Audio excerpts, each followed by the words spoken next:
Alright, so I got this Volvo a few months ago. The guy who had it before me had it running and driving. He had bought it off a dude who had it running and driving the same day that he purchased it. He was driving on the freeway and it lost power. He took it to an exit where his job was at.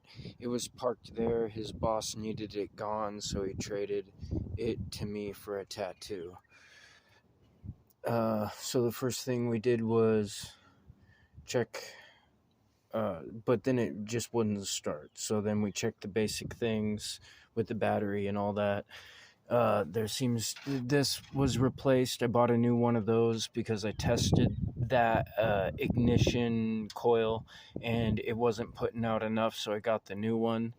I plugged it in and it did nothing, and then I realized I had plugged it in wrong, so I switched it, plugged it in right.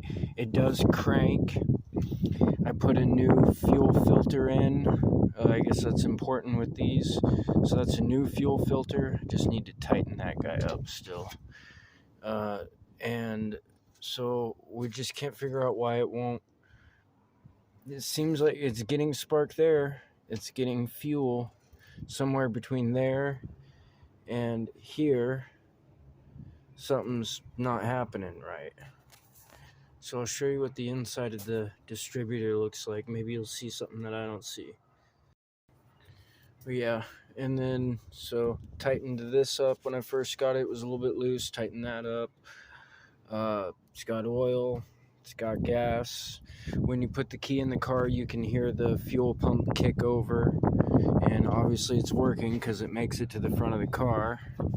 To that.